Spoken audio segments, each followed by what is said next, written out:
Internet. My name is Ayla Tesler-Mabe. Today we're going to be taking a look at modulation pedals and which one you might want to buy. Like I said in the last video I did about gain effects, there is no requirement for a guitar player to know about or even care about effect pedals. However, I think there's a lot of power that comes from knowing how to shape your tone, so you can sound like your favorite guitar players, so you can sound like your own artistic self. If you ever want to get into production, all of this stuff, it's so great to know about, and modulation pedals are amazing. Let's get into what those are. So as we'll explore in a moment, modulation effects are controlled by the rate of the modulation, as in how fast or slow it is, or the depth of it, the amplitude or intensity of the effect. And I actually have a pedal here that has only two controls, rate and depth, so this will be great for hearing what these terms actually sound like in action. If I play a chord and I turn up the rate, you'll hear that the modulation effect gets faster. And then as I turn it down, it gets slower and the rate decreases. Now, if I turn the depth up, you'll hear that the effect gets more extreme.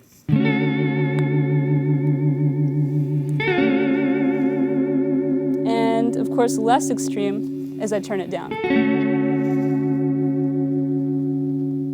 So now that we've heard what modulation can do to your sound, let's talk about the different types of effects that are out there, because there are a few different ones to take note of.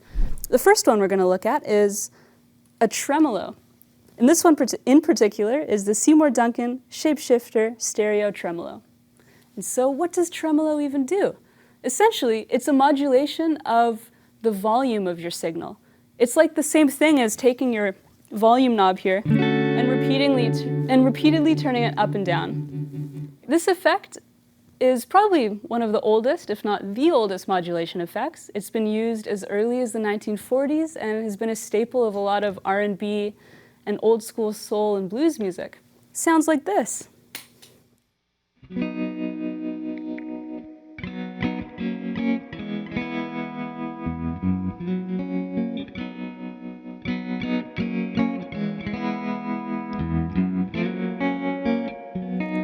So as you can hear, the volume is modulating up and down. And that's all a tremolo does. So this tremolo here actually has quite a few more in-depth features than some other tremolos I've used, but in general, almost all of them will let you, change the speed of the effect.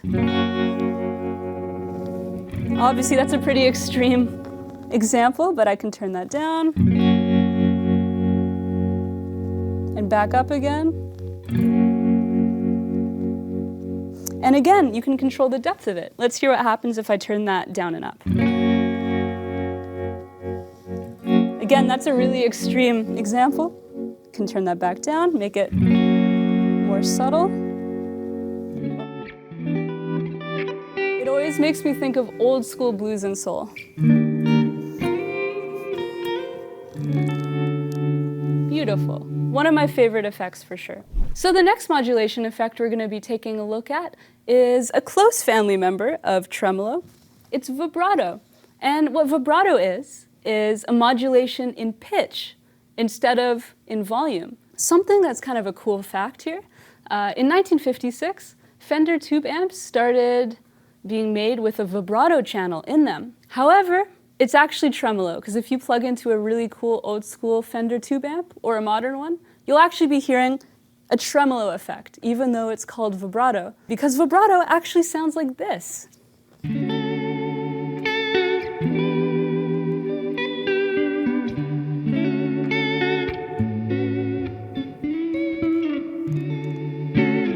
So you can hear that it's actually the pitch that's being modulated.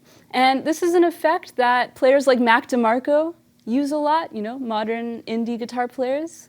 This is the TC Electronic Tailspin Vibrato. Only lets me control the rate and the depth. Other vibratos have maybe more features than this, but essentially, that's really all you need to hear a vibrato effect in effect. And as I turn the depth up, it gets even crazier.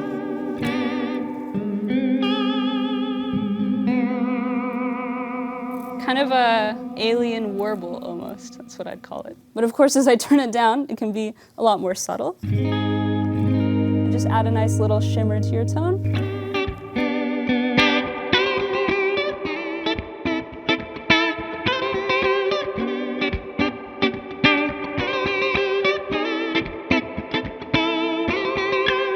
The next effect we're going to be taking a look at is flanger. What flanger is an effect where you have your guitar signal, and then that original signal is duplicated, and the second signal is delayed slightly. And I think 15 milliseconds seems to be the sweet spot for the delay. A lot of people pronounce it as flanger, because I understand why, but I do believe flanger is the official pronunciation.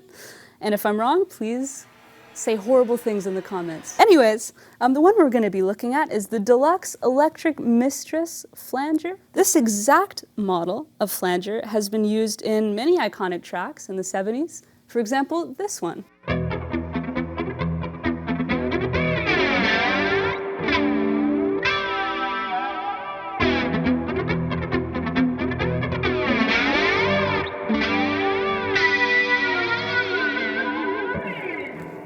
So this effect has been used by players like David Gilmour, or Andy Summers of the Police, or me hopefully one day when I lay this down on a track, because it'll happen one day, because I love flanger. But now it's time to move on to our next modulation effect, which is very closely related to flanger. It is phaser. So this particular phaser is the MXR Phase 90. Obviously it is very closely modeled after the Phase 90 that Eddie Van Halen liked using. And what's cool about the relationship between flanger and phaser is they essentially work very similarly. When you use phaser, a certain sort of phase shift is applied to the signal, and you'll get a very cool swooshing or sweeping kind of sound. For any math and physics fans out there, it's essentially because a phase shift is applied to our clone signal, and so at various points there will be a phase cancellation between the original signal and the clone signal, and that results in the cool swooshing, sweeping sound that we'll hear right now.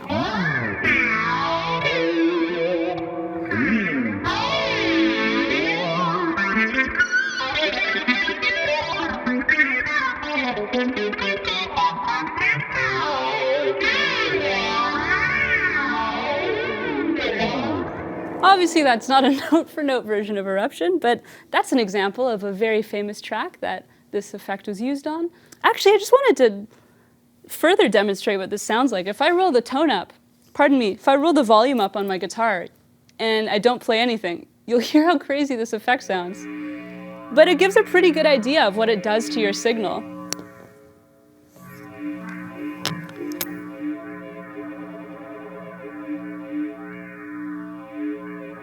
This particular pedal has features that are meant to emulate, Eddie Van Halen's tone. You'll be able to find lots of phasers out there with different sorts of effects, but essentially, they should all allow you to control the speed of this effect. You can hear the modulation becomes faster as I turn the speed up.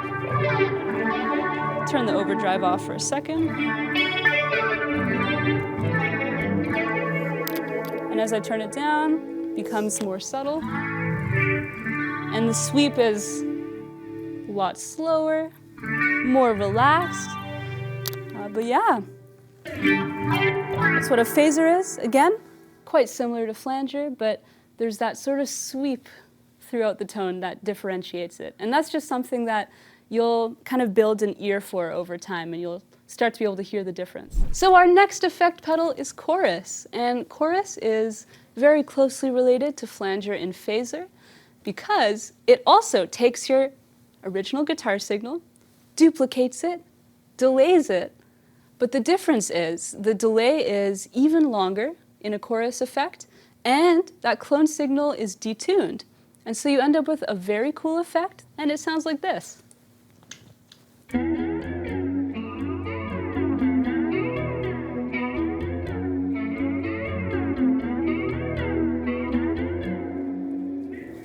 Kurt Cobain was a huge user of these effect pedals. This particular one is the Boss Wazacraft CE2W chorus. This particular pedal was created to emulate the sounds of the CE1 and CE2 Boss effects that were created in the 70s. Yeah, it's just a really cool effect that really took hold in the 80s. If you like the sound of chorus, I'm sure you'll like the sound of all 80s production. An example being this song.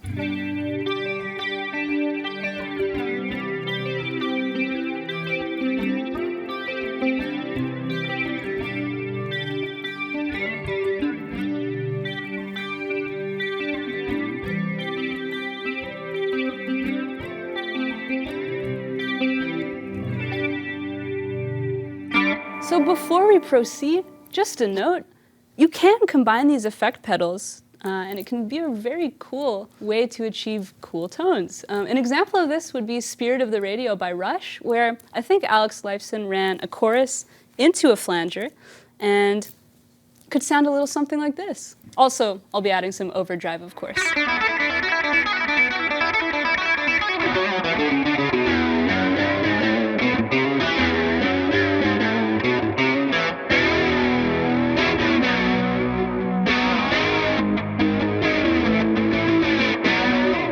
So of course I wanted to bring this up just to show you how the possibilities are endless with how you can create tone with modulation effects, but also as the perfect segue to our last effect, which actually encompasses a few different modulation effects all in one. And this is called Univibe. So this particular Univibe I'll be showing you today is the Dunlop JHM7 Jimi Hendrix Signature Univibe. He was probably the first person I heard who used one, and it's just a really cool effect that was created to try to emulate the sound of a Leslie speaker, but it didn't quite hit the mark actually, and instead became its own thing entirely.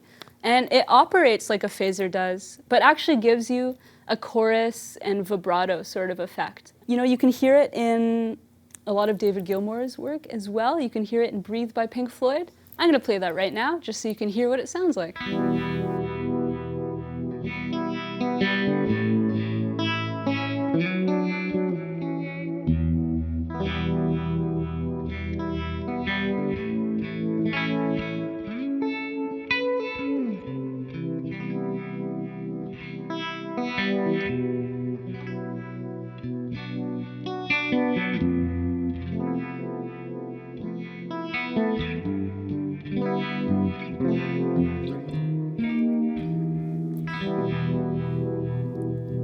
So those are all of the modulation effects that I wanted to show you today. I think these are all of the essentials, and the first step is just listening to them in action, trying to figure out what music you hear these effects in, and I think that's the best way to really learn what they sound like and learn what you like. But I also wanted to get a little bit into why they sound the way they do, just because sometimes I think that can help you have an even more in-depth understanding of why things sound the way they do.